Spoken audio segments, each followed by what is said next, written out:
Jump into summer savings this Memorial Day with Lowe's by upgrading to a new LG InstaView refrigerator. Store more with its large capacity, perfect for entertaining family and friends. See inside the glass door without opening. And its fingerprint-resistant finish keeps your fridge looking like new.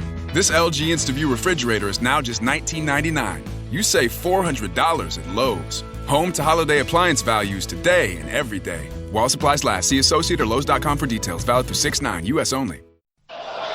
What's up, y'all? It's Jeff Cobb, and you're listening to Ricky and Clive Wrestling Show on Social Suplex Podcast Network. You're listening to the Ricky and Clive Wrestling Show. Listener discretion is advised at all times.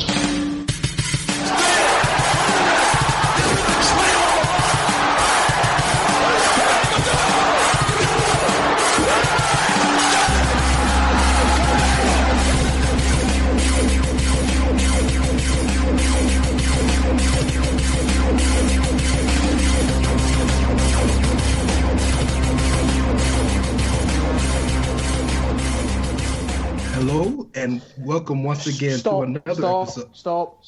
Wait a minute. Stop. Ladies and gentlemen, hello and welcome to the pilot episode of the Ricky Wrestling Show. Oh. Some nonsense went on last week. There was a certain individual on this phone call that took over the podcast, but there was also a certain ex-co-host of mine who didn't defend me. There's someone on the call who kind of, poked the bear a little, shall I say. So from now on, folks, it's called the Ricky Wrestling Show and Friends. It's subject to change. It could go Ricky and Tolly Wrestling Show. I need to speak to him, our resident Welshman, and we'll take it from there. But welcome to the pilot episode, folks. I have a few people on the call with me tonight. I'm not entirely sure I want to introduce them, if I'm honest, after last week's shenanigans. But folks, that would be all for me. I'm only on for a couple of minutes. I have life catching up at the moment. I just want to come on, say my piece, and introduce you to the new podcast on the Social Suplex Podcast Network. Between you and Tali, this is the pilot and the final episode of the Ricky Wrestling Show. And acquaintances rather than friends. Right, so like I said, I won't be staying. I've got stuff I need to be doing, so I will hopefully be back on next week, and I shall leave you to it, and I'll look forward to listening to this in a couple of days' time. Laughing. Don't worry, I'll just delete this and start again once you're off the call. That's cool. I really didn't. The people need to know. Oh, the people? Is this a "We Are the People" chant? No, definitely not that.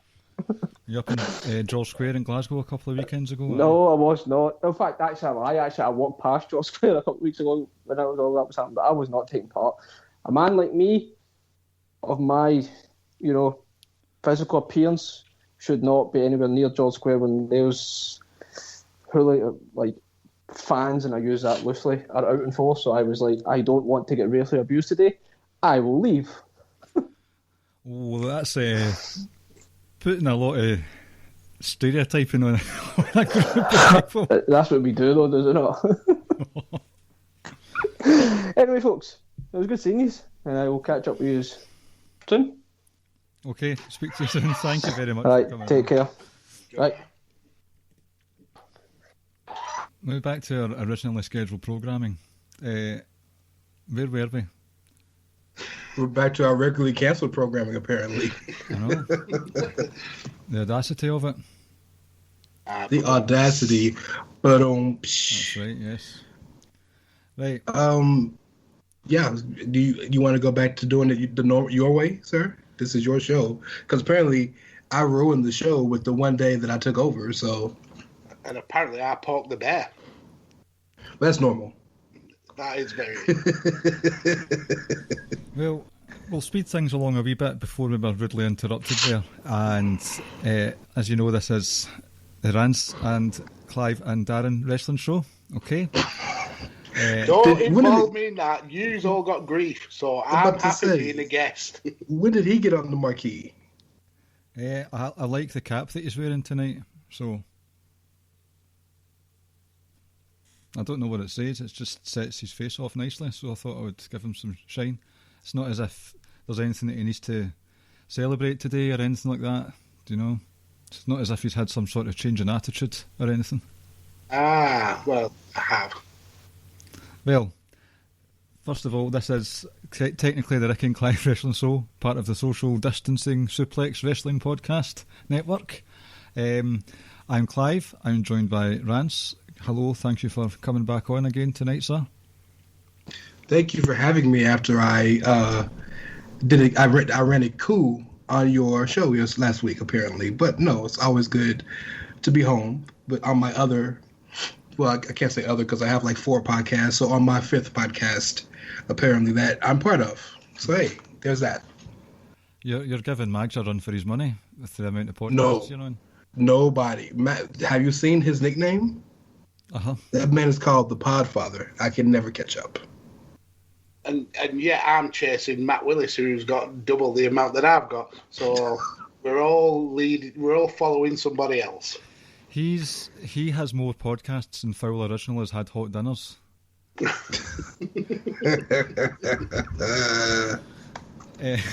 Right, so Mags, welcome to the show. Thank you for coming back on. I know we usually leave the plugs to the end, but since it's a bit of a celebratory week for yourself in terms of new content creation projects, do you want to give us a bit of information about what's new in the land of Mags? Yeah, I'd be happy to do so.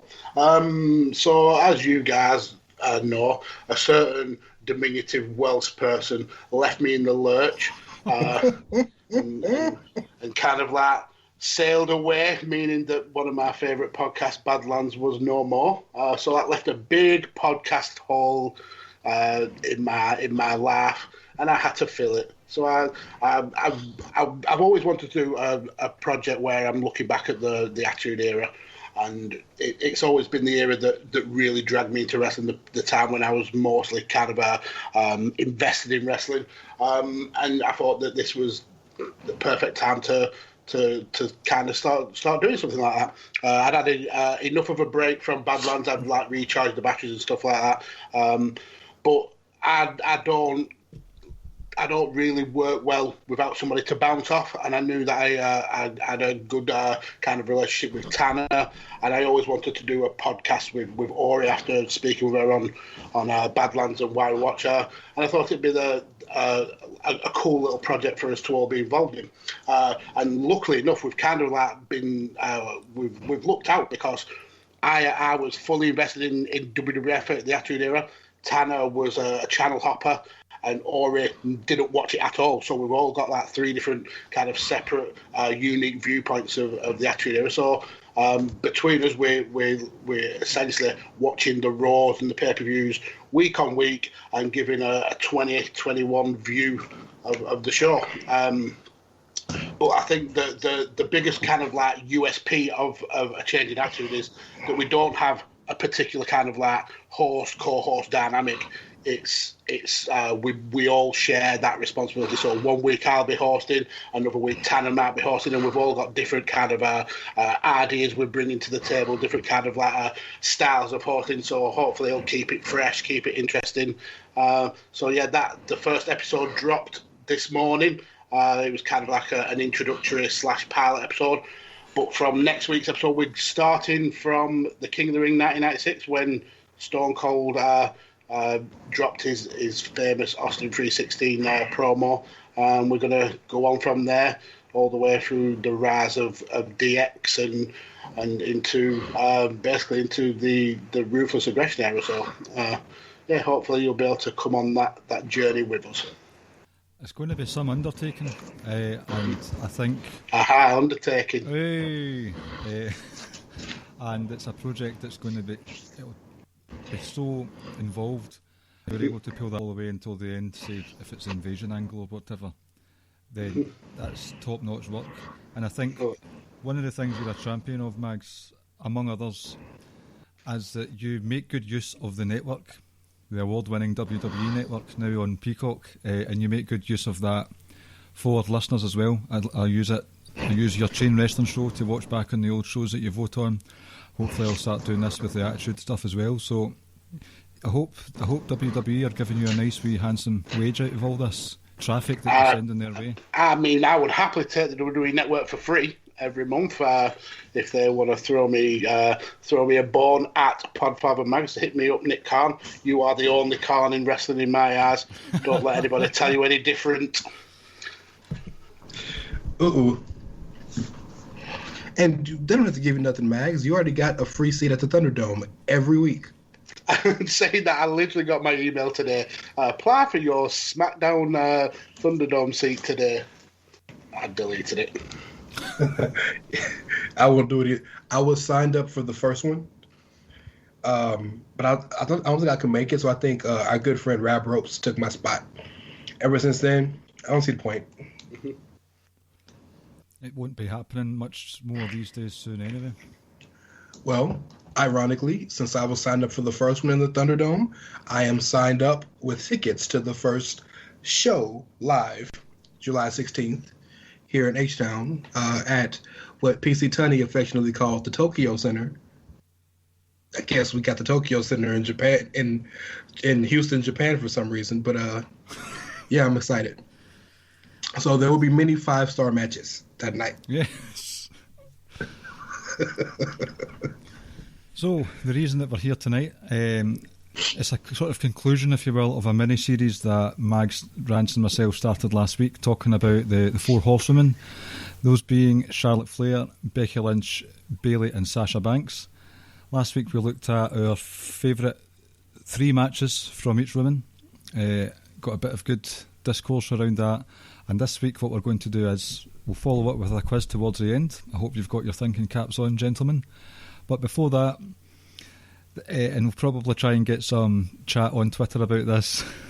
Rance is already, what's going on, Rance? Yes, I am working both of my jobs currently right now. So, as you were, right, yes. Okay. As long as you're not recording on that side as well, then you won't be in trouble. No, yeah, we're all good. So technically, I'm trying to outdo Mags. I'm recording 2 podcasts at once. Oh, listen to that. That's a lie. Who's the big fish now? I've never been the big fish. Rance was always the big fish. I am not the big fish. Not at all. I am a guppy in the pond that is the English Channel. You were just in the right place at the right time. Yeah, I mean, yeah. Look, we all. Who think about it? Who runs Chair Shot Radio Head Trauma? I don't run that show. Max tells me what to do. That was a placed fish joke. It might have went over your head. Ah well, right. Fucking hell. Right.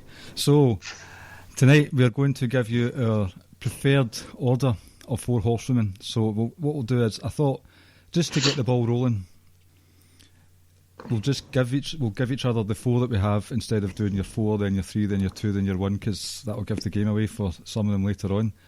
Mags, do you want to go first and tell us who you've got from 4th to 1st, and then you can give us your reasonings? Okay. Now, in the kind of like pre-chat for before last week's recording, I've struggled with nailing my numbers down, and I still can make arguments for 3 spots. There's one spot that's a guaranteed, and it's going to draw me probably the most hate, but 4th place is definitely Becky Lynch. Now, boo. I mean, that is literally what Twitter are going to do to me once this episode drops. But the 3-1 changes every single time I think about it. So as of right now, I'm going to go with Bayley in 3rd. I'm going to go with Charlotte 2nd, and I'm going to go Sasha at number 1. Okay. Oh, that hurt. How do you feel after that? I feel like I might want to change some of them around. Right. So do you feel cancelled?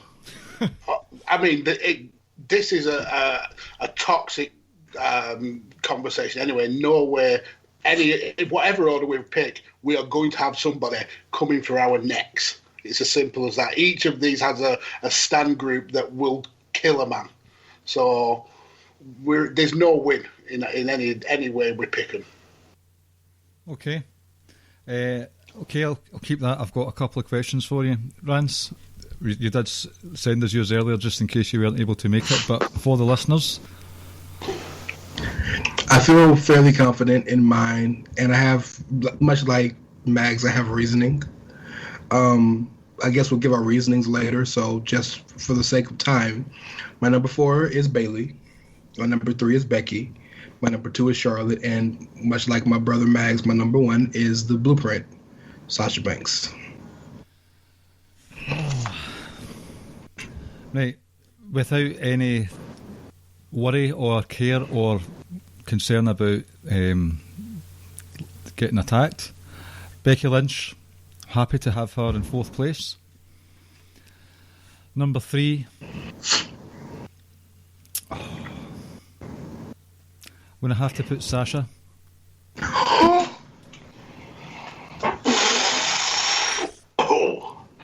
no, hold on. I mean, Ray, the good thing about his pick there is we're now safe from being cancelled because he has done fucked up. You have fallen on the sword for your brothers. I appreciate that, man. Thank you very much. Number 2 is Charlotte. Oh my God, I almost spit my drink. So that means number 1 is... Or a hooker. Bayley. Wow, I mean... Oh, boy. Ray, Okay. That's a bold pick, Cotton.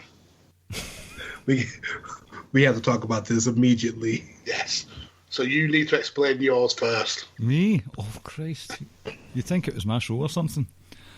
Well, no, it's the Ricky and people he knows show. Yeah, we all got fired equally, so it's nobody's show. I mean, it's not even the first time for you, Ray. This is becoming a recurring thing. It's the new gimmick. I'm no longer contrarian. I'm the guy that gets kicked off podcasts on air. Well, funny you say that. We're just going to have a wee break just now, okay? No, don't. You can't do that one. No, sir. Oh, right. You got some explaining to do. Now, I tried to juggle different criteria. I tried to juggle match quality. Star power did play a part in it. Okay. But the two things mainly for me were, does this person have an ongoing arc, an ongoing story throughout their career, including, if you want, NXT, and how selfless they appear as well. Becky, yes, her star power is undeniable. That year and a half that she had was huge. Like, unprecedented for any woman of that calibre to get over as heavily as she did. The match quality, there were a few bangers in there. Most of them were with the other 4 horsewomen. But over time, her moveset began to get diminished. Maybe that's one of those things that happens once you're higher up the food chain. You try to protect yourself a bit and you only do this certain amount of moves, whatever, I don't know. But you had your Bexploder, a couple of other suplexes, T-bones, and your disarm her. So yes, there was the star power there, but I don't think she was very, and I don't even think it was her fault. It might have been how she was presented or booked, or just the quality of the matches, but I just don't think she did well carrying other people in matches, or when it putting people over. I mean, technically, she hardly put anyone over, and it was a case of, I'm pregnant, so Asuka, here you go, here's the title. But during all that, there was just a sense of entitledness that the selflessness didn't come across like it did with the other women. So that's why she's number 4. Number 3 was Sasha, and I get it, that was a shocker. There was a time where she was number 1. What kept me back from that was there was a self-confidence issue. in 2018 time, and it ended up with her having to take some time off to look after herself. It's completely understandable, and I shouldn't really be penalising her for that, which is very unfair. But I just think in that time, her character lost a bit of identity. She was meandering and wasn't really involved in anything of much merit. So between 2018 and obviously quite a bit of 2019, she just wasn't there enough to keep me engaged. So that's why she's in third place. Second place is Charlotte. I kind of doubt myself now. This is what makes you doubt yourself, not the other two, but this one. The Sasha pick, which is horrific, that doesn't make you doubt you. It's whether Charlotte is number one or number two makes you doubt. No, Charlotte is number two, without a doubt. It's whether I should turn Sasha and Bayley around, because Bayley had a time where she was directionless. But I just think, and I spoke about it last week, when it comes to characters having an arc, like a story from the start of their career to the end, there aren't many for me who have that. But Bayley is one of them. Seth Rollins is one of them. Ciampa is another, where there's just this, it's as if they're in charge of their own destiny, whether that's by happenstance or not. Charlotte's high just because of the sheer presence, the status. She has had some bangers. She's had a few clonkers, but see the matches where she's out with the Horsewomen, excluding Asuka and Rhea Ripley, I don't think Charlotte's got much to write home about with regards to helping others look strong in matches. It's been very dominant.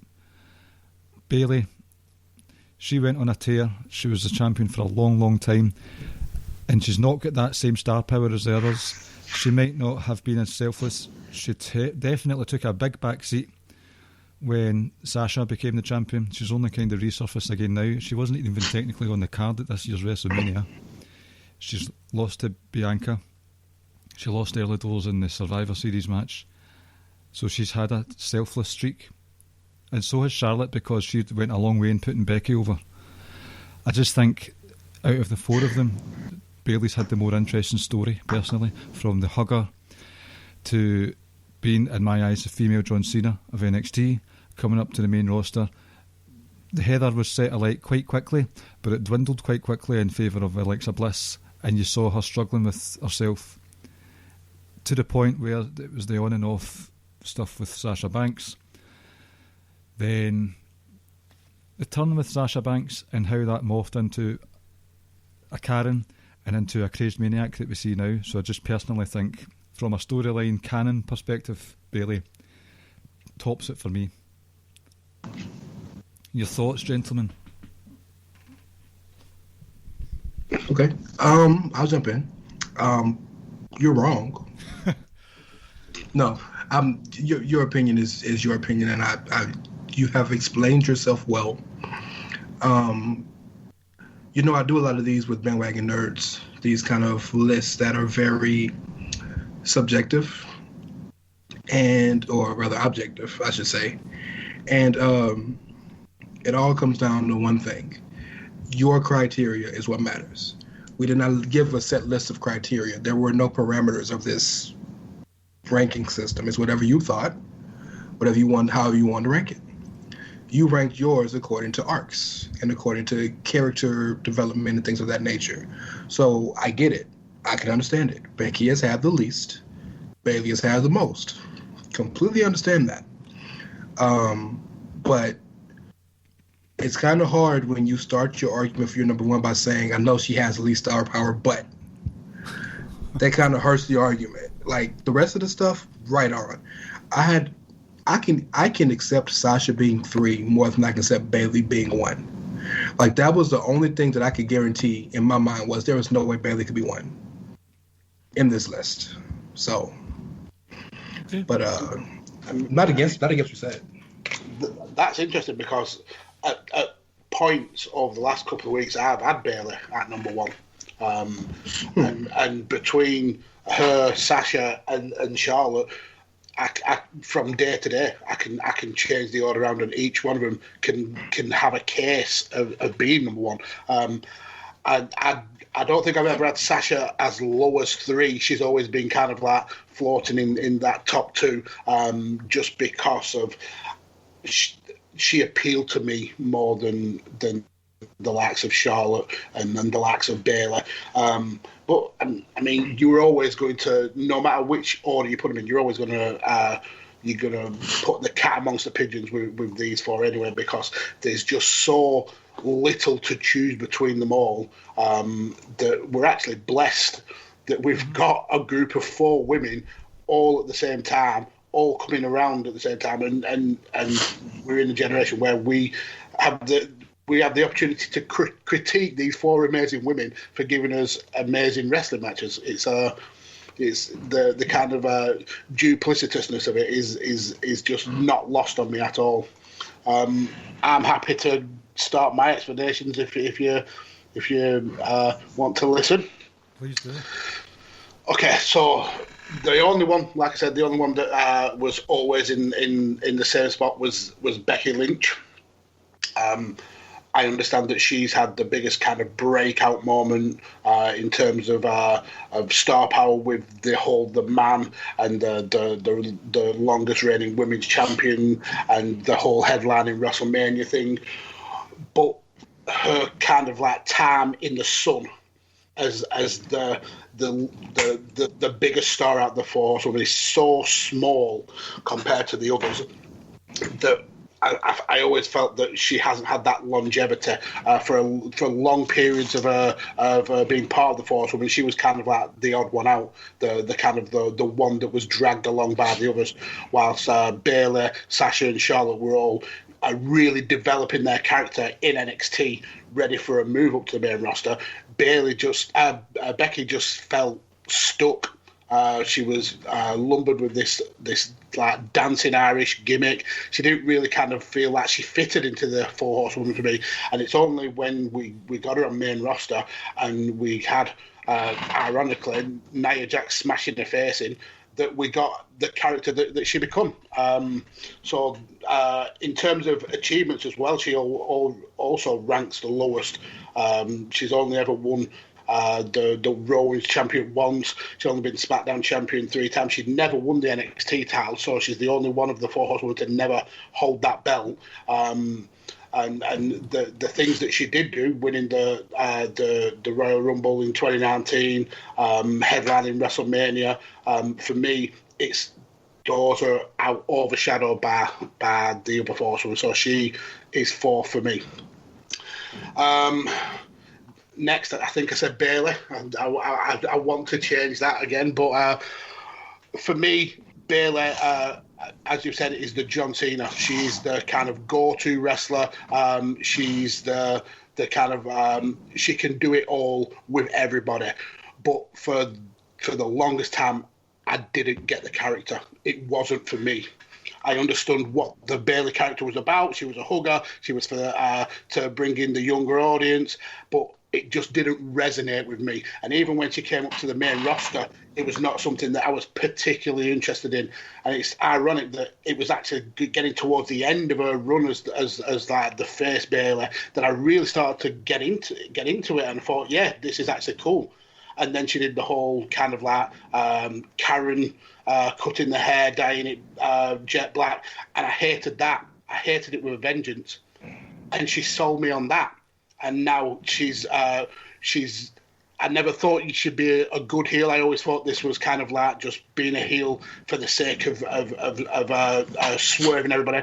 But she's a brilliant heel. She's proving how good she is with character work. So it's a shame that I feel that she has to go into third again with accolades, NXT Women's Champion, Raw Women's Champion, SmackDown Women's Champion, Money in the Bank winner, the first Triple Crown and Grand Slam champion in the women. So her accolades far outweigh Becky's for me. But then when you come to Sasha and Charlotte, she's left in the dust. So then we get to Charlotte. her title reigns, she's going to eclipse her dad. It's as simple as that. She's going to be the most decorated person in, at least in singles wrestling, in WWF and WWE.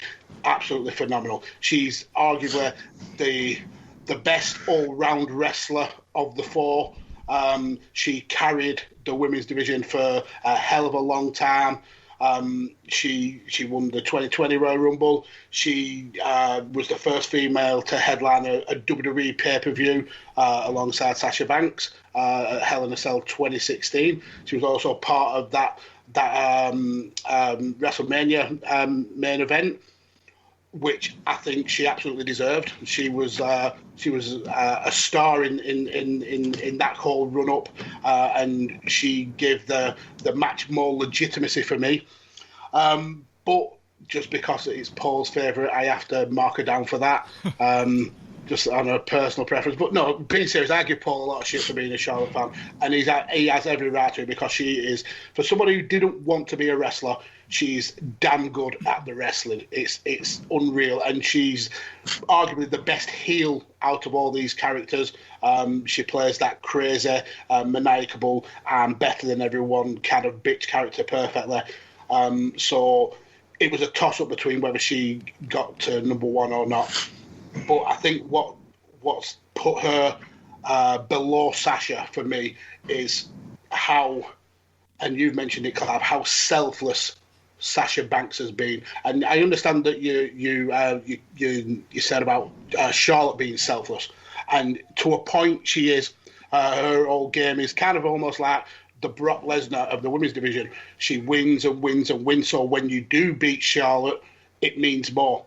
But Sasha is forever putting people over. How many times did she drop the belt on her first defense to put someone over? She's such a transitional champion, and for all the grief she gets in like the wrestling media of being petulant and childish, every time I've seen her drop a belt, she's happy for the person she's putting over.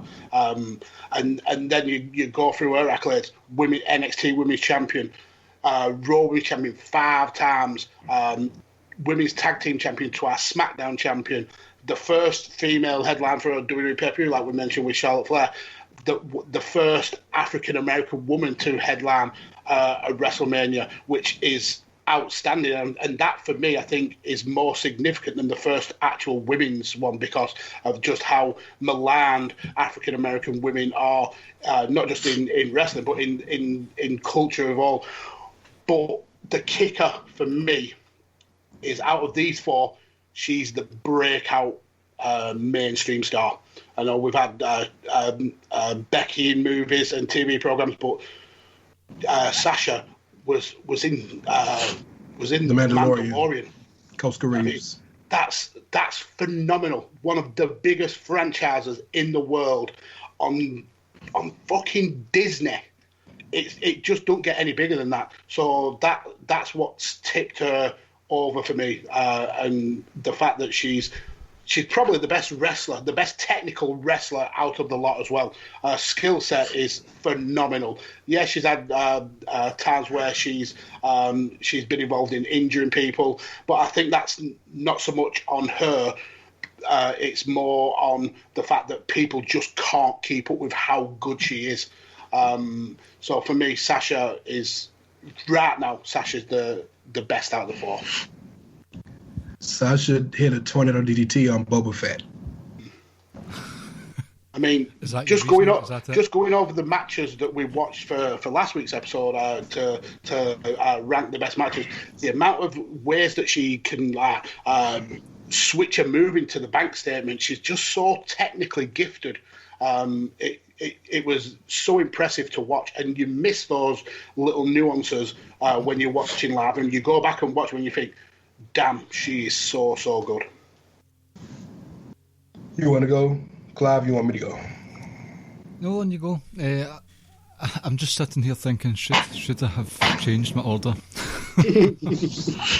So, I have the same 1 and 2, so I'll save my thoughts on that. My 3 and 4 are different, and I don't want to make this Trash Bailey show or Trash Bailey thoughts, so I'm going to speak more on why I think Becky should have been 3.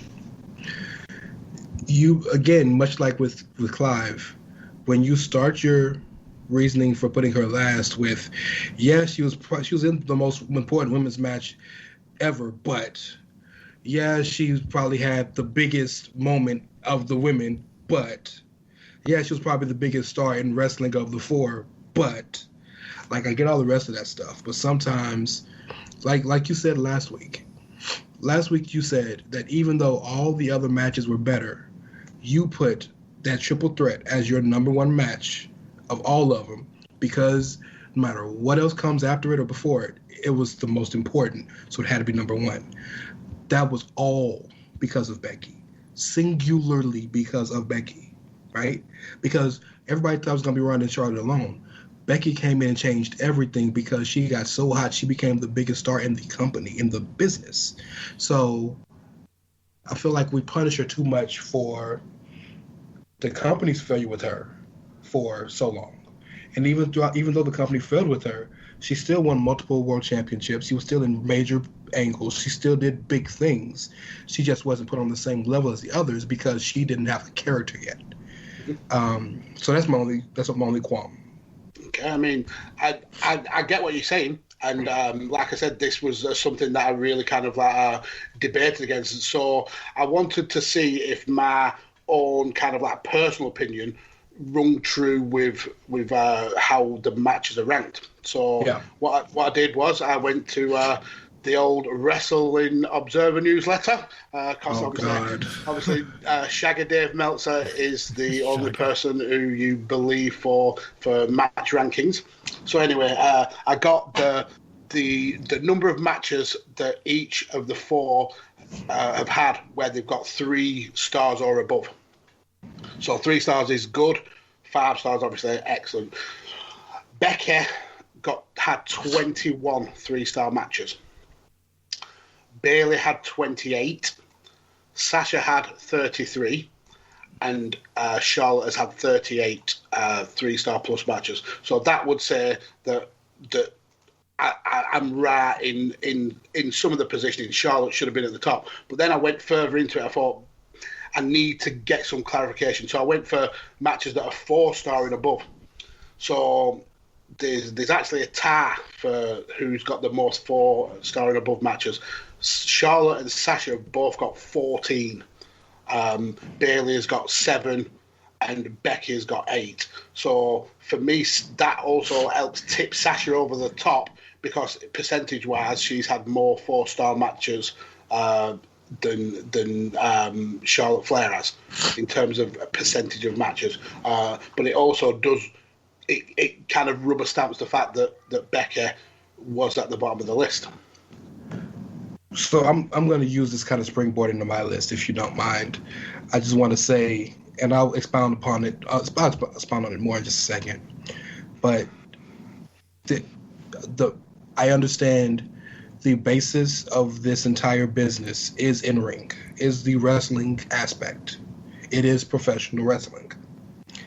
However, the biggest stars in wrestling history did not become the biggest stars because they wrestled great matches. They became the biggest stars because they were the biggest, most entertaining, and most marketable stars. The people that... So I'll hold that thought. Number 4 is Bayley, of course. My reasoning for Bayley being number 4 is simply because of this. The other 3 are the best at something. Becky is the best talker. Sasha is the best wrestler. Charlotte is the best champion. Bayley is, like we said last week, she is a jack of all trades, a master of none. She is excellent at a bunch of things, but great at none. And I think that hurts her because you said it yourself. She was second lowest in great matches. She took the longest to find. She took the longest to kind of find her footing in the main roster. She's found it and she's killed it. Great, right? Just you could say the same in NXT before she found the hugger. I remember watching Davina Rose for about 5 months before she hit with the hugger character, right? She is the person who probably has the least moments you can remember off the top of your head. We both did, all 3 was at the list. She was the hardest person to find great matches for. So like there's a whole bunch of things that I feel she's the least at. There's nothing against her. She may have the most pure relationship with her fans based on that character she ran, but she, I think, is significantly the lowest of the four. Now, the lowest of the four does not mean she's the worst of all the wrestlers. The lowest of the four horsewomen is still like fourth best in the company. Yeah. Let me tell you why I put Becky 3 over Bayley. As I'm explaining this, I say she's the best talker, right? Of all four of them, only one person can talk you into a building. That's Becky.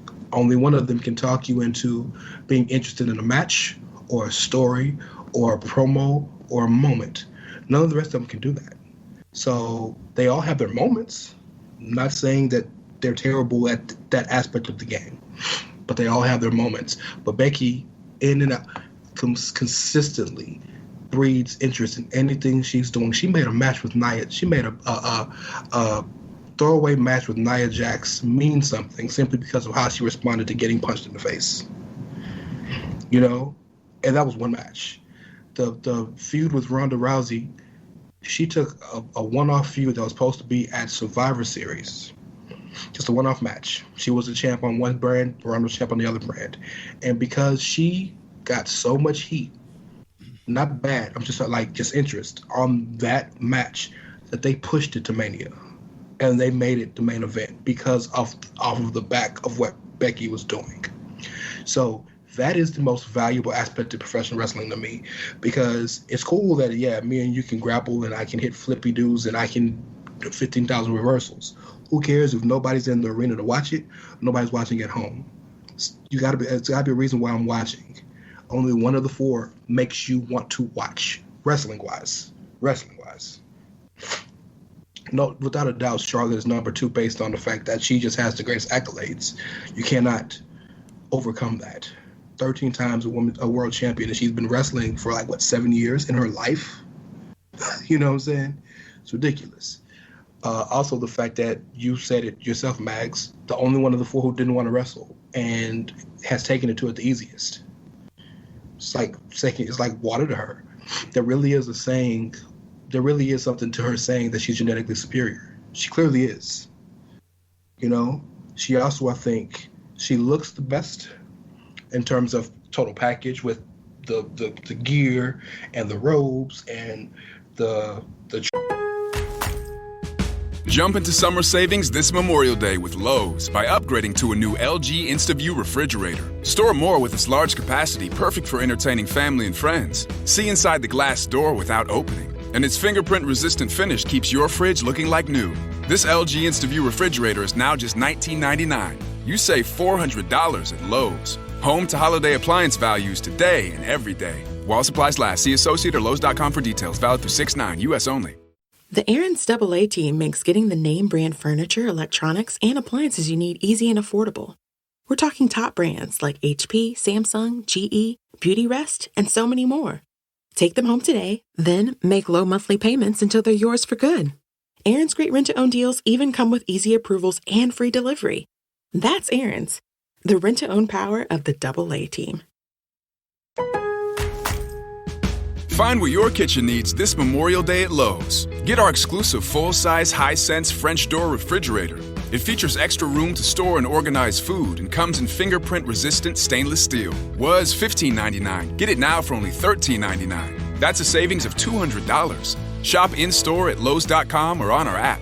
Lowe's, home to holiday appliance values today and every day. Valid through 6/2 while supplies last. See Associate or Lowe's.com for details. U.S. only. Prawn looks the best.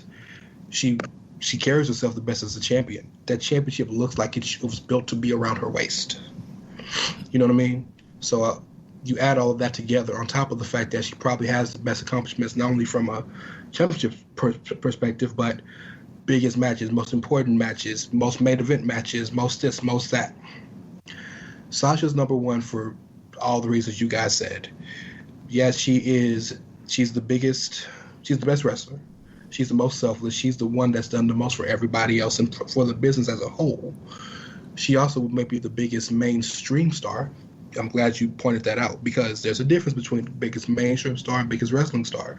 Roman was the biggest wrestling star for a long time, but wasn't mainstream, right? So they're different. Also add to the fact that of her mainstream popularity, her cousin, Snoop. But she's the one that blends the greatest grouping of all of the attributes. Not to plug the total package, but if you were to do this with that and run all those lists of things that it takes to be a great professional wrestler, she got the highest score to me. In fact, in the total package, she was number 4 overall. Right? None of the other women even made the top 10 of WWE in total. So, yeah, I just think by and large, she is at average the best at all of the things. And she is clearly the best wrestler to me. I don't think it's a question. So, to digest there, Clive. Sorry? There's a lot for you to digest there. No, I think with the 3 not named Becky, it could be that there's much of a muchness there and we could deliberate it all night. But I was thinking quite a lot after you finished talking about Becky that for me, her flash in the pan was 4 or 5 months, give or take. I don't think her title reign, the big long one, was that memorable. I think after that it was just, yay, there's Becky, there's having mixed tag matches with Seth Rollins, and there wasn't much really to sink your teeth into. I think that's the same with Charlotte. It's hard for Charlotte to have a long title reign be memorable because she's just had so many. She's always losing it, so it's hard to get that title reign juice involved there. Sasha Banks is another one who she's held it for a long time recently, but I don't think there was much in the way of, again, a story to sink your teeth into. But I think maybe at the back of my head there was another category where it was a memorable title reigns, and what Bayley did with Sasha when they were tag champs, fighting away against all the other women tag teams as well, and how that relationship dissolved. That will stay with me for a long time, their story. And Bayley was it. Yes, Sasha was involved in that, but Bayley was the one in charge of it all. So maybe at the background that was what was playing for me. But I think it's before. I'll finish very quickly. Post WrestleMania 35, Becky did nothing of note for me. I don't want you to finish. I just want to ask one question to that point, because you make good points, but I just want to kind of see where your head is on that. Do you think that Bayley's, and there's no question that story with her and Becky is one of the best you'll see, but do you think it's given more credence because it happened at a time where there was nothing else happening? We were in the midst of a pandemic. Did you think? Because I feel like that helped it drastically. I think that the pandemic's been a blessing for quite a few things in WWE. I think the initial menace that the Tribal Chief gave us in his match with Jey Uso, both of them, both first matches, that would not have worked in a full crowd. The quiet dialogue, Roman just whispering in Jey's ear, that would not have worked in a live crowd. So I think a lot of things have worked better because it was in a stage set arena type thing.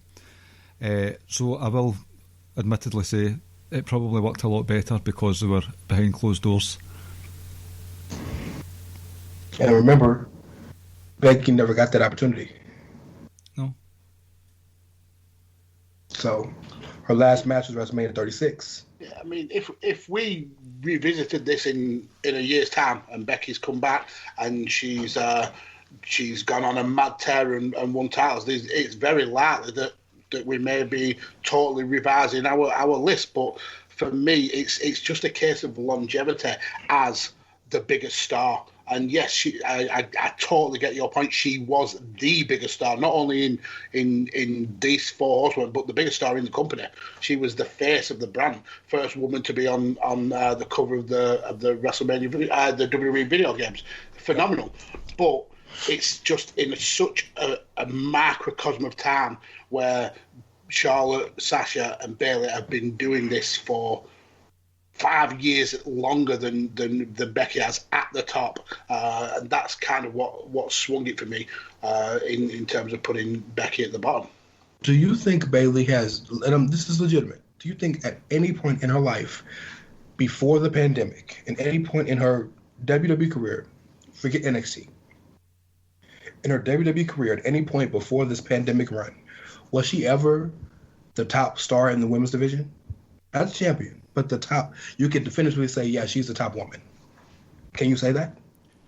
I mean, probably not, but... So then, so what's the difference? Why are you giving credence to her for being really good, but you're not giving credence to somebody for being great? Because it takes greatness to be the number one star in the company. But you're just saying that we can only use her main roster, and I'm saying I'm looking at it from a full career in under the WWE umbrella, and for me, Becky's NXT run totally negates the very short period that she's had on main roster as the big star. Bayley had like a whole character arc on NXT, which then came onto main roster, and she almost had to restart that character arc, and she's been able to take that and turn it even more to the fact where she's arguably one of the best at being a cocky, snarty heel. We haven't seen that from Becky. When they tried to turn Becky heel, the fans absolutely shit on it. That's to me, that's like saying that, oh, well, Drew McIntyre has a better overall career. And this is a terrible, maybe a bad analogy, but I think you get the point. He has a better overall career than a guy like Sami Zayn. But, you know, if you take away Sami Zayn's NXT, like, we're not comparing apples to oranges because everybody isn't in developmental for the same amount of time. You know, Kevin Owens wrestled 2 matches and 3 matches in NXT, and he was on the main roster. You know, but then you got people who's been down there for 5 years. You know, so like I get it. I'm not saying it shouldn't count. I'm saying what should count the most is what matters the most, and that's the main roster. In my opinion. And I'm not saying I'm right, you're wrong. I'm not saying that. But I'm just saying the only time we can compare apples to apples is when they are all in the same manner. Oh. I didn't expect this to get this heated. I mean, I'm certainly not heated. I totally understand. No, you're mad, sir. Be mad at me. I could never be mad at you. Oh, I love you too. But yeah, I understand it, and it kind of goes to the subjectivity of wrestling. We all see different things. We all kind of judge on different merits, and yours, whilst being valid to you, don't matter as much in how I've perceived the 4 Horsewomen. So you're wrong. I mean, Bayley is clearly above Becky Lynch. Okay, so Clive. But live in your wrongness. Do this for me, Clive. Let's do this, Clive. If you don't mind. Put a poll out. What is the poll? Put the poll out. Put the poll out that who do you think has you guys can word it how you want, but who you think has had the better career, who you think has been the bigger star, who would you rank over the other in terms of importance, just between Bayley and Becky. See what the fans think. Just between Bayley and Becky? Okay, right, I'll do that right now then. And this will be as a sort of added bit of content thing. Right, okay. I'll use all 5 of my accounts to vote for Bayley. Burner account number 1, burner account number 2. Hey, I do have access to some pretty heavy accounts myself, sir. So I'm just saying. Well, I mean, it'd be interesting to see. I mean, I would foresee that there are more Becky stands than there are Bayley stands. I'm not saying that that's going to sway the vote at all. Sure. But of all the 4 Horsewomen, I think Bayley has the least aggressive stand group. They're all That's huggers. facts. That's facts. Becky does have the more Stan-ish groups, but the recency biased. The recency bias thing will help Bailey because she's on the TVs every week. You guys have bloviated so much about how you remember fondly that most ever so recent title reign. Becky hasn't wrestled in 2 years, so I'm curious to see will the level and the kind of the legacy of her work, will it still hold up compared to this? Which is why it's a very interesting conversation for a poll. Yeah, and essentially though, you touched on the best way to explain this anyway. Being the bottom of this 4 is by no way a slight to any of them, because that's like saying you are the bottom of the very best. I mean, you're still part of the 0.1% of best women's wrestlers ever to be in the ring. You're the Mount Rushmore guy. The 4th person on Mount Rushmore, he's on Mount Rushmore. Mm-hmm. Exactly. So, like, you're better than everybody else. So I'm just saying here, vote with your head, but whatever criteria you see fit, who is better, Becky Lynch or Bailey? Okay. If you don't mind, tell the results on the next episode. I will do. And we'll see what. How long are you gonna give the poll? 3 days, a week, 1 day? What you gonna do? I'll go for a week and then just give it next week. Okay.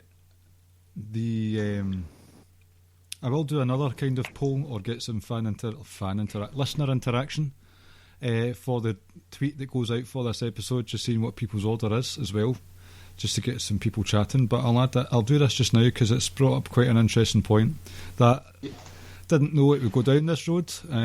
Maybe heated is a correct word because Scotland's having its yearly heatwave and it's torture. So hold on. For us Yanks listening to this, their heat wave right now is 72 degrees. That's a heat wave to them. Yeah, Celsius. That's what it feels like. 72 degrees. My goodness. My chair is sweating, and if anyone has listened to my 5 Nerd Go appearances, that does not bode well for our future relations. Y'all remind me of Phoenix. Shout out to the chair shot head honcho Greg DeMarco, because in Phoenix they don't have heaters because it's always hot. So I'm imagining y'all don't have air conditioning because it's always cool. Yeah, we would use it maybe 4 days out of a year. Yeah. So it would be absolutely pointless. I think the issue that I go to Turkey and it's regularly 50 degrees Celsius there, and I love that heat, absolutely love it. I think the issue with UK heat is the humidity. Yeah, you're literally just sweating all day because the air it's thick and it's sticky. So I dare say where you are, it's dry heat, so it's probably more bearable. For me. Mm-hmm. Oh God, no! We're one of the most humid areas in the country. Oh really? Well, I would hate that. I would absolutely hate it. Yeah, trust me, I do too. But 72 is like it's like a breath of fresh air. 72 is like going out. It's a warm summer's breeze where you can go outside with some beautiful shorts and a tank top and enjoy life. Like, you know what I'm saying? So 72 degrees is what I wish my life was. 72 degrees every day. Well, I prefer the temperature when you have to wear a jacket to go outside. Yes. but let Rick tell it, he's not wearing a jacket unless it's 2 degrees Celsius. That's just because he just wants his nipples to stand out proud. Oh man, the Ricky and Clive brother show. Well, Rance, if you ever do make it across to the UK, you better bring a fucking jumper or 10. Oh, trust me, I know. Can you imagine him rocking up with just shorts and t-shirts and just sat there just shivering in cold? It'd be brilliant. That has happened to me once. I visited Seattle. I have family and friends in Seattle, and when I flew from Houston, I had on a t-shirt and shorts. I got off the plane, and it's like 50 degrees, and I'm freezing, and everybody's outside. Like I get my jacket out my bag. Everybody's outside in the terminal. They're wearing shorts and t-shirts, and I'm like, you are crazy. it's 50 degrees. You'll be like that guy, the Scrooged film, the guy that's underneath the drain that's all frozen up. Yeah, it's going to be miserable. By the way, this trip to the UK is hopefully happening sooner rather than later. So I don't want to put y'all's government cities out there, but just know your boy might be swinging through. Look forward to it. Well, save a prayer for me, Max, because in-laws live in Essex, and all going well, laws-wise, we're hoping to go down to Essex for a week in July, and Essex, I struggle 500 miles north. Essex is brutal. And I've been invited to another podcaster's wedding. A certain Matt Willis, he's getting married, I think he said next year. Congratulations. And he lives in Clacton, which is literally right on the south coast. So we'll be taking a trip down there. I hate the south with a passion. Yeah. And now we've got electric car, so we have to stop somewhere to charge up the car, and we have to be around southern people for longer than I want to. So that's going to be fun. Two things. My in-laws live in the town next to Clacton. Oh, right, cool. Holland. Rock by the wedding, I'll invite you. Holland, we've got some more guests coming. And the second thing is, I've done the Essex trip a few times now, so maybe we could get Badlands up and running again and do a Mount Rushmore of service stations on the way down. Yeah. And that would bring Tolly back from the grave. I don't know if you've been to Peterborough before, their service station. They've got the Chinese buffet right at the front door. Lovely place. Right, what were we talking about? Fantastic wrestlers, yes. Right, I've put that poll out there. Gentlemen, it's one of those topics that could be discussed for hours and probably years down the line, and maybe it could be something we do years down the line again to see just where we stand, where the women stand, if they're still with us. I mean, wrestling, not life-wise. But how about instead of testing your hearts and your opinions, what about I test your knowledge on the Four Horsewomen with a wee Four Horsewomen related quiz? Okay. Yeah, I'm going to get whooped. So, Ricky's given us a couple. So, the last question's worth 3 points, not as wild as some of his usual ones. Of course. And let me guess, it's about their time in New Japan.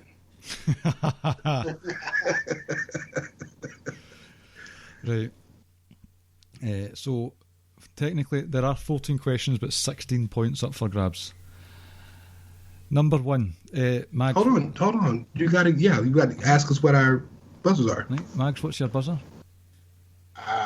I will go with Ding Dong Hello. Oh, yes. Rance?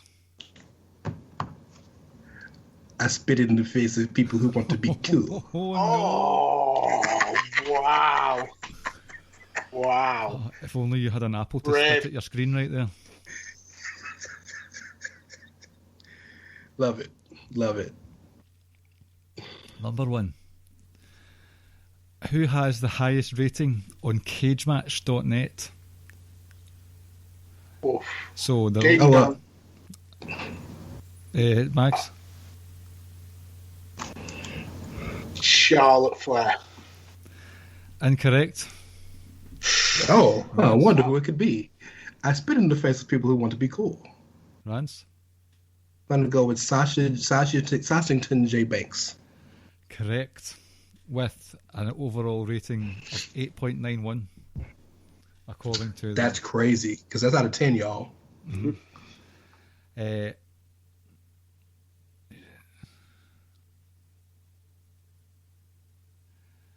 Who has the lowest? This is number 2. I spit in the face of people who want to be cool. Rance? It's Becky Lynch. No. Oh, interesting, Max. Hello. It's going to be Bailey then. It is. No, sorry, it's not. Sorry. Oh. So it's Charlotte Flair. It's got the worst. Yep. That's mental. That has got to be like hating the character rather than the actual wrestler. Let me just double check. I wonder if I copied this over properly. I want to just double check.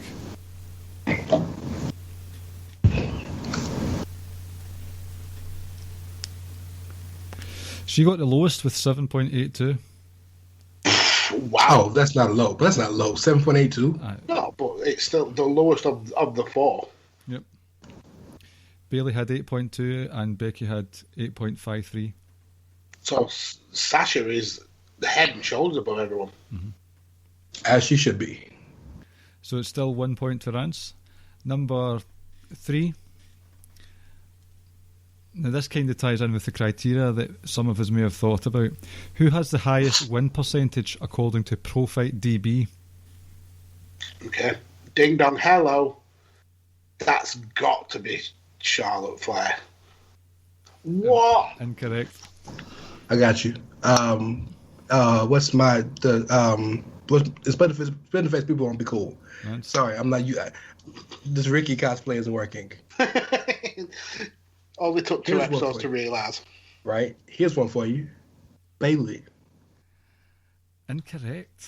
No, sorry. Oh. I'll start that again. Bailey, correct, yes. 72. Bailey, low-key, never loses. Mm-hmm. I made sure that I took out any independent, so it's just NXT and WWE. So it is Bailey with 72.04%. Highest I mean, win. that flies in the face of people thinking that Sasha is the kind of. I mean, that Charlotte is the goat of the women's division because she just never seems to lose at all. Well, much like her dad says, or they've said about her dad, yeah, he won 16, she's won 13, but she's had to lose 13 too. So, But then there was that whole period where she won 14 pay-per-views in a row. But then I suppose you're losing on Raw and SmackDown. Mm-hmm. Yeah. Number 4. Who has the lowest percent win according to Profight DB?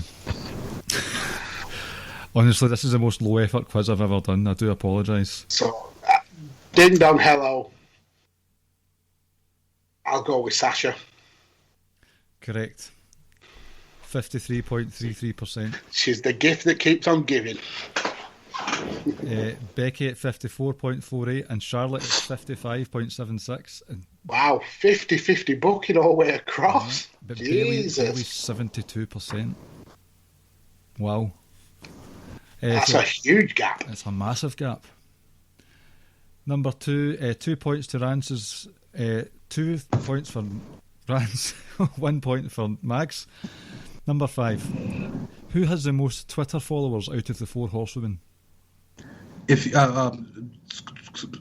Carlito thing, yeah. The Carlito thing, Billy. Speaking of his people, it's Becky Lynch. That's incorrect, and that was some really impressive mumble rap there. Rance. So Hey, I'm from the home of it. I'll go ding dong hello. It's got to be Sasha. It's got to be Sasha. At 2.1 million followers, it's Sasha. How many does Becky have? Or are you about to ask who has the least? I'll tell you after. Okay. Number 6. Yeah, the answer to this question. Number 6. Who has the lowest? I spit in the face. People want to be cool. What's your answer? Karen. Hold on a wee minute till I just confirm, just in case things have changed, you know.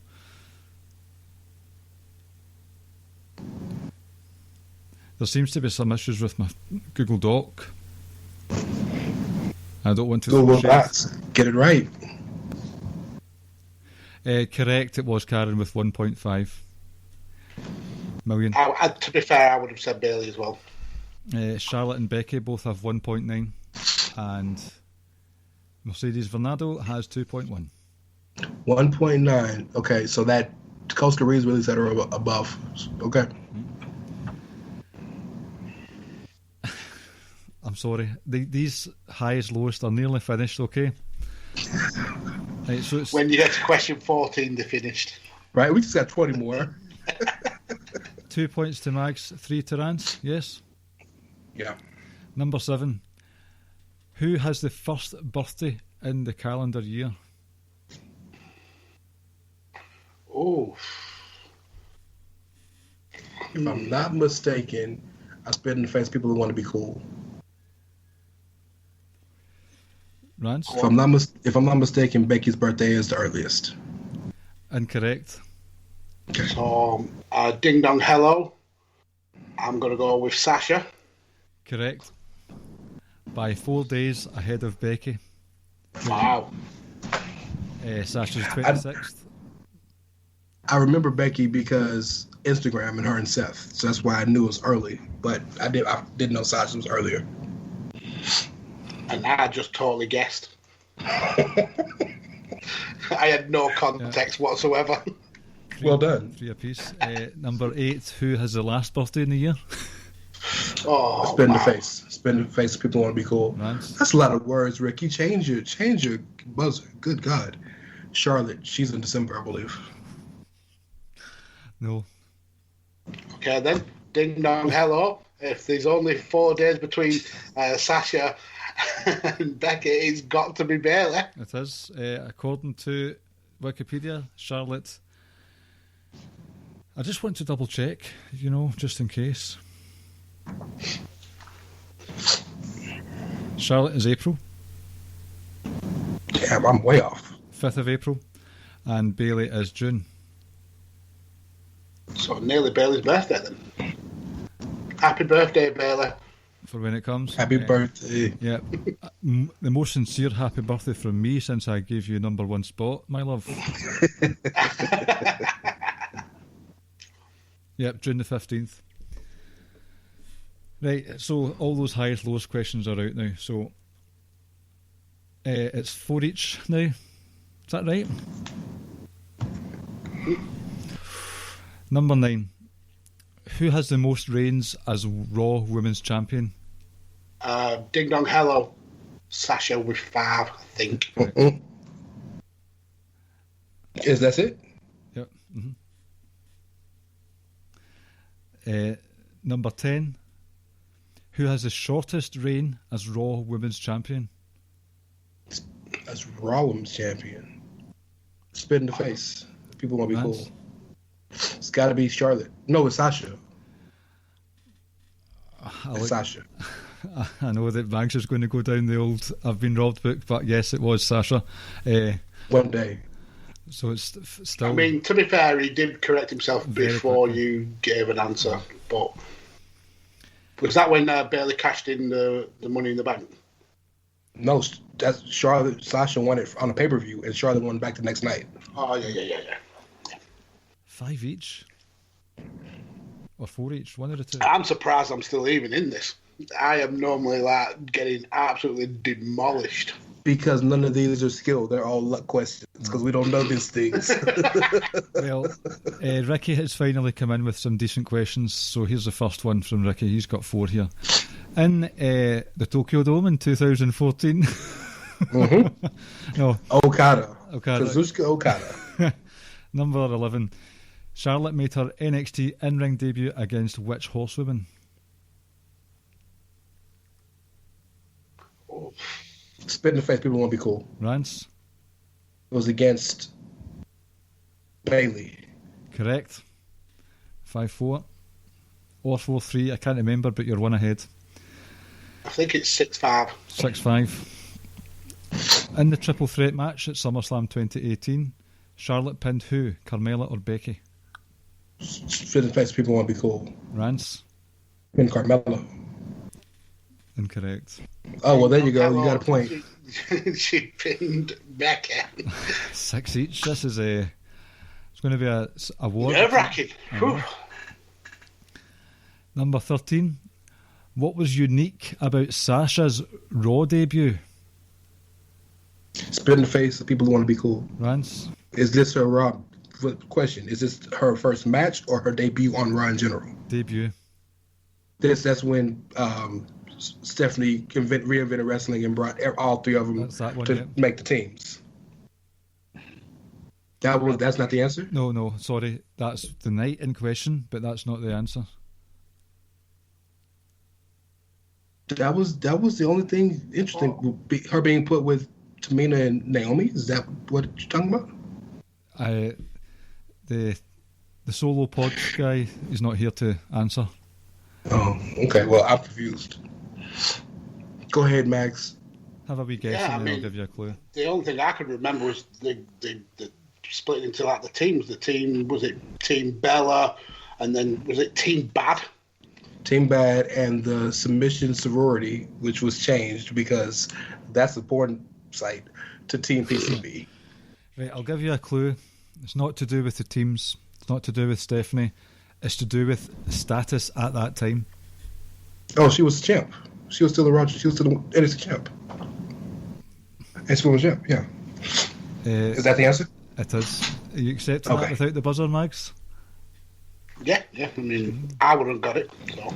Right, so I believe it's 8-7. Fuck's sake. Right, so this one's for 3 points. Name the 3. Now, Ricky thinks it's only been 3. Right. Name the... I know. Name the 3 women who have beaten all 4 Horsewomen. Is it really just 3 or is it more? It could be more, but I've only got 3 names here. Okay, so I'll spin the face people who want to be cool. I can for sure tell you 2. Okay. Asuka and Carmella are 2. Am I wrong? Hold on a minute. Carmella has for sure beat Becky. Carmella has for sure beat Charlotte. Carmella has for sure beat Sasha. And I believe she has beat Bayley. I'll need to have a wee chat with this person. Okay, well then, but Asuka's 1 for sure. Correct? Yes, Okay. All right, I'm just trying to make sure. Okay, so Asuka's 1 for sure. And we're talking on the main roster, right? Main roster. I Okay. believe. I'm going to try and phone him now. Just go ahead, I'm sorry. I'm phoning him now to see if he can answer for himself.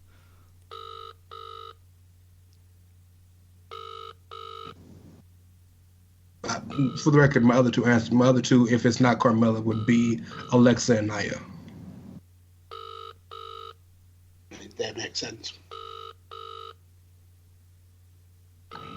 This chap's not answering. Okay, right.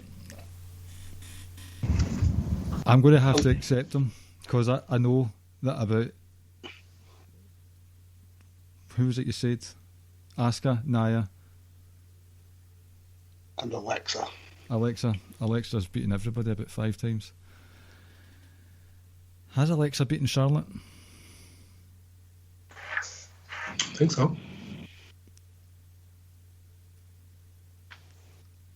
I feel pressurised here because this may result in the winner of the quiz being yourself, Rance, and I know that Mags has been the butt of many a dodgy quiz outcome over his time on podcasting. I mean, it's no point now because I can't sit here and not look it up. So, right. That's Alexa Bliss. One of them's Paige. That's correct. And then it's going to be... I would have never thought of her because she's retired. So that's great. That's great. That's a great pick. So I'm going to give you a point for that one, Mags. So Yes. even though you're looking it up.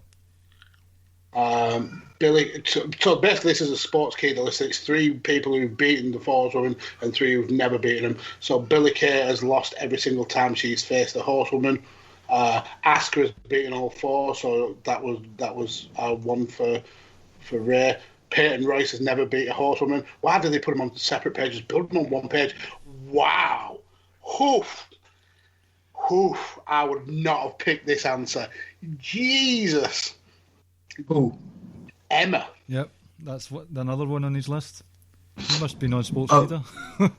Alexa Bliss did beat Charlotte when she cashed in her Money in the Bank. And then Liv Morgan has lost to them all as well. But yeah, Emma. Oh, Tenille Dashwood. Hey, Emma was hot. Emma was hot at one point.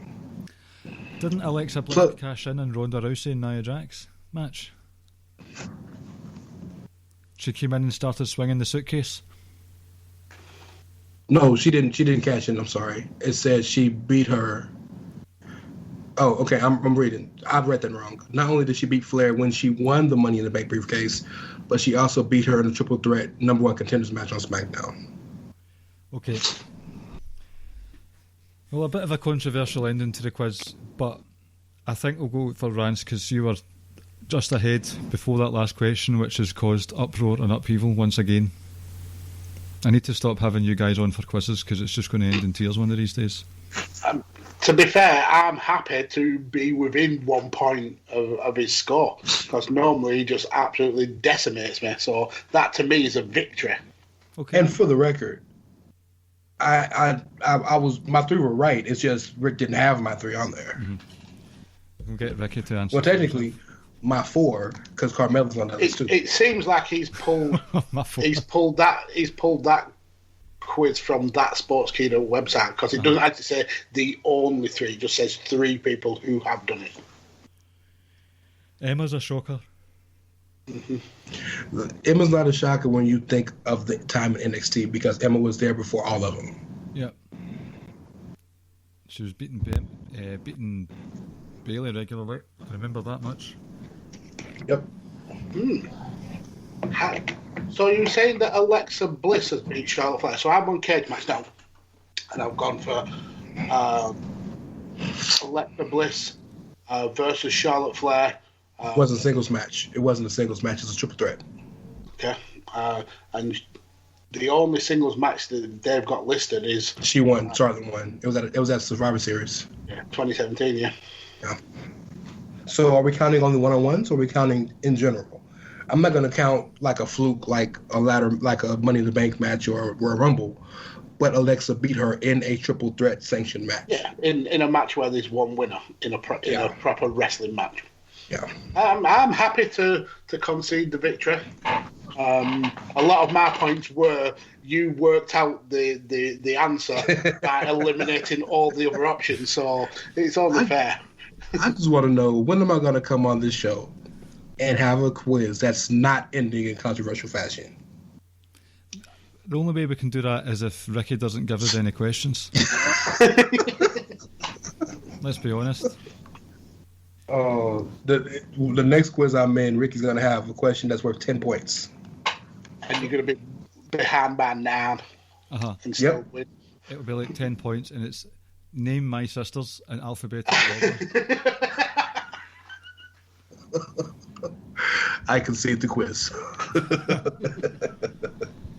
Right. Gentlemen, that'll do it for tonight. Thank you for coming on. Really good conversation, and I think hopefully we'll get that carried on as we go on Twitter and elsewhere. Rance, do you want to give us your deets? Yes, besides the new handle at Rance and Clive, you can find me on my burner account. It's Ray Cash. That's REY as in Mysterio, CASH as in dollars. And just follow the family at Chairshot Media. Max? Okay, so you can find me on Twitter at PodfatherMags, where I'm inserting myself into multiple people's personal issues and beefs. Other than that, you can hear my voice all over the interwebs with shows on Vision News Global Media, on Shoot the Sportsish, and alongside Mr. Rance here at Chairshot Media. Okay. And I am Clive, one half of the Ricky and Clive Wrestling Show, part of the Social Suplex Podcast Network, where you can find other shows such as One Nation Radio, Keeping It Strong Style, Grown Men Watch This Shit, Great Match Generator, Grave Consequences, All Things Elite, and Get in the Ring. 8-Bit Suplex Wrestling Podcast. I'm always forgetting that, and that's really bad of me. So I'm going to do a plug, like an actual advert for them one day. On the show notes link, you'll see that we've got links to the t-shirts at prowrestlingtees.net, as well as for how you can donate to the show. Head over to the podcast app of your choice and give us a review nice wee 5-star number there. Help us climb up the charts. On socialsuplex.com itself, you can get podcasts and you can get columns. You can get them sent directly to your email inbox by pressing the subscribe button. We're at the Wrestling Squared Circle Facebook group, and we're at Ricky and Clive on Twitter, and you can also catch me at my burner account at Outsider's Edge. CS. No, not even CS. I am out. So you got the original order, bro. That's you? I've been trying to get that from you since 2010. All right. Well then, okay. So since that's the case, apparently you're a big Hulk Hogan fan.